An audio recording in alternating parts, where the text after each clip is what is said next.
ദൈവത്തിന്റെ അതിപരിശുദ്ധമായ നാമം വാഴ്ത്തപ്പെടുമാറാകട്ടെ. 147 സങ്കീർത്തനം 15 വാക്യത്തിൽ യഹോവയായ ദൈവം തന്റെ ആജ്ഞ ഭൂമിയിലേക്ക് അയക്കുന്നു, തന്റെ വചനം അതിവേഗം ഓടുന്നു.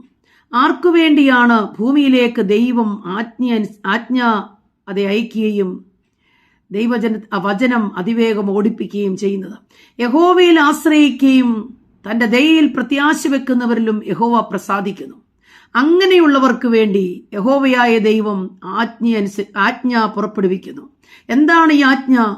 തന്നെ നീതിമാന്മാരുടെ, യഹോവയിൽ ആശ്രയിക്കുന്ന ഭക്തന്മാരുടെ വാതിലുകളുടെ ഓടാമ്പലുകളെ ഉറപ്പിക്കുവാൻ, തന്റെ മക്കളെ അകത്ത് അനുഗ്രഹിക്കുവാൻ, തന്റെ ദേശത്ത് സമാധാനം വരുത്തുവാൻ, വിശേഷമായ കോതമ്പ് കൊണ്ടവരെ തൃപ്തി വരുത്തുവാൻ സർവശക്തനായവൻ ഭൂമിയിലേക്ക് ആജ്ഞ അയക്കുകയാണ്.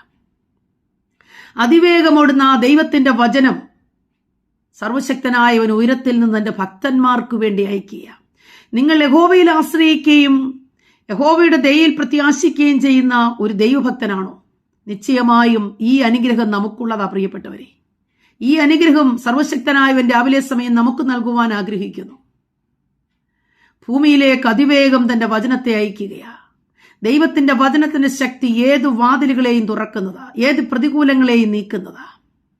അവൻ മഞ്ഞിനെ നീർക്കട്ട കഷ്ണം കഷ്ണമായി എറിയുന്നു. സർവശക്തനായവന്റെ വചനത്താൽ അത് ഉരുകുന്നു, അത് വെള്ളമായി ഭൂമിയിൽ പതിക്കുന്നു. അങ്ങനെ ഭൂമി നനവുണ്ടാകുന്നു, ഭൂമി അതിന്റെ ഫലം നൽകി തരുന്നു. സർവശക്തനായവൻ ആജ്ഞ പുറപ്പെടുവിക്കുമ്പോൾ ആജ്ഞ ആകാശത്തോർ പുറപ്പെടുവിക്കും. ആകാശം മഴ പെയ്ച്ച് ഭൂമിയിലേക്ക് അയക്കും. ഭൂമി ആജ്ഞ പുറപ്പെടുവിക്കും. എങ്ങനെ? ധാന്യവും വീഞ്ഞും എണ്ണയും വർദ്ധിപ്പിക്കുവാനിടയായിത്തീരും.